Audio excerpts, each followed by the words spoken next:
یہ دونوں نام بھی اصل میں اسی کی پیداوار تھے، اسی سے لوگوں میں بھڑکایا گیا کہ یہ لوگ کیا ہیں، کسی امام کو نہیں مانتے، یہ لوگ صحابہ کو نہیں مانتے، یہ لوگ فلاں نہیں کرتے، یہ لوگ وہاں کے، یہ لوگ وہاں کے، یہ کیا ہے، گستاخ رسول ہیں، یہ اولیاء۔ یہ حالانکہ ہمارا عقیدہ یہ ہے کہ اولیاء برحق ہیں، اولیاء کی کرامات برحق ہیں، قرآن سے اولیاء کی کرامات ثابت ہیں، حضرت مریم کی کرامات ثابت ہیں۔ الا ان اولیاء اللہ لا خوف علیہم ولا هم یحزنون۔ اللہ تبارک و تعالیٰ کے اس فرمان پہ ہمارا ایمان ہے، اللہ کے رسول کے اس فرمان پہ ہمارا ایمان ہے۔ من آذى لي ولیا فقد آذنته بالحرب۔ جو میرے اللہ کے ولی کو کوئی تکلیف دیتا ہے اللہ تعالیٰ اسے جنگ کا اعلان کرتا ہے۔ ہم ولایت کو مانتے ہیں، ہم شعبدہ بازی کو نہیں مانتے، ہم بلا دلیل نہیں مانتے۔ تم کہتے ہو کہ منہ مبارک کو تم نہیں مانتے، ہم کھول کے رکھتے ہیں، تم نہیں آتے زیارت کو۔ ہم کہتے ہیں کہ منہ مبارک کو ہم مانتے ہیں، ہم آتے بھی، لیکن تم ثابت کر دو کہ یہ حقیقتاً منہ مبارک ہے نہ کسی جنگلی وغیرہ کا بال ہے۔ ہم محقق ہیں، ہم منمانی باتیں نہیں مانتے۔ اللہ کے رسول کا واقعتاً اگر منہ مبارک ہے تو واقعتاً تکریم کے لائق ہے، گھول کے پینے کے بھی لائق ہے۔ اللہ کے رسول صلی اللہ علیہ وسلم کے بارے میں صحابہ کا یہ عمل آتا ہے، ام سلمہ بیان کرتی ہیں، میرے پاس ایک بال تھا، کوئی مریض آتا تو میں وہ بال ڈال کے گھلا کے بال نکال کے پانی پلا دیتی تو شفا ہو جاتی۔ ہم مانتے ہیں، تبرکات کو ہم مانتے ہیں،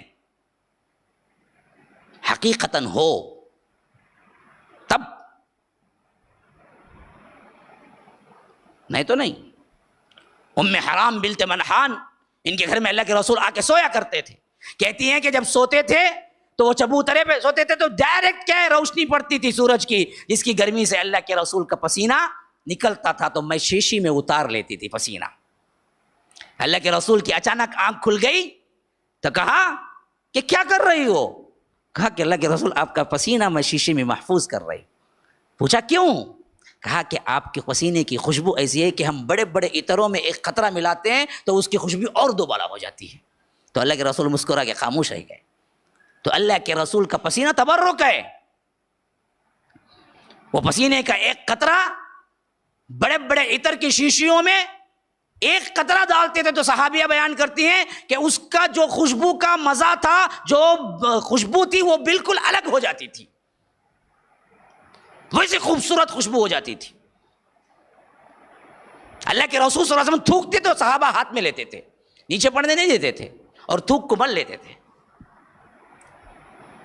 حدیبیہ میں جب آئے تھے مشرکین مکہ نے دیکھا یہ کیا بادشاہ ہے، عجیب بادشاہ ہے، تھوکتا ہے تو نیچے پڑنے نہیں دیتے، حالانکہ ہم نے روم کو کسریٰ کو دیکھا ہے، اس کی بھی ایسی تعظیم نہیں کرتے جیسی تعظیم محمد کے ساتھی محمد کی کرتے ہیں صلی اللہ علیہ وسلم۔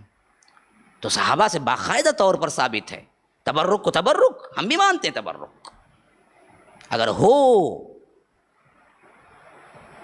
عرب میں اتنے بال نہیں ہیں جتنے کیا ہندوستان کی ہر مسجد میں گھس کو آئے، وہ کیسا ہے سمجھ میں نہیں آتا، سیدھا لنک تھا کیا تھا معلوم نہیں۔ عرب میں کوئی منہ مبارک نہیں، یہاں ہر مسجد میں ایک منہ مبارک۔ تو یاد رکھیے یہ سب ہم پر افطرا پردازیاں ہیں، یہ سب ہم پر کیا ہیں، الزامات ہیں، جس کی وجہ سے ہمیں باقاعدہ طور پر عوام کے سامنے بگاڑا گیا کہ یہ لوگوں کے پاس نہ جائیں، لوگ ان کے پاس نہ یہ توحید کو پیش کر سکیں، ان کو پہلے ہی ڈال دو کہ یہ کیا ہیں، گستاخ ہیں، یہ اولیاء کی عزت نہیں کرتے، یہ فلاں نہیں کرتے، تو لوگ ڈر کے کیا نہیں کرنا، پہلے جانا نہیں، کیونکہ گئے تو ہمارا بنتا نا، کیونکہ قرآن و سنت، کتاب و سنت، حق دلائل ہمارے پاس ہیں، اور ایسا بنتا پھر آتا نہیں ان کے جال میں، وہ معلوم ان کو، ان کے پورے جال کے ہمارے پاس آتے، ہمارا جال کا کون بھی وہاں جاتا نہیں، کیوں اسے معلوم صحیح طور پہ آیا اب ہمیں بیت گھوم گھام کو کہاں کہاں جانا تھا، سب جگہ جا کو یہاں برابر اب آیا، ہمیں جانا نہیں، ہم یہاں سے کہاں سے، یہ معلوم۔ تو یاد رکھیے مسلمانوں، یہ سب چیزیں میں نے اس وجہ سے بیان کیا کہ صراط مستقیم کی پہچان واضح ہو جائے۔ السلام علیکم ورحمۃ اللہ وبرکاتہ۔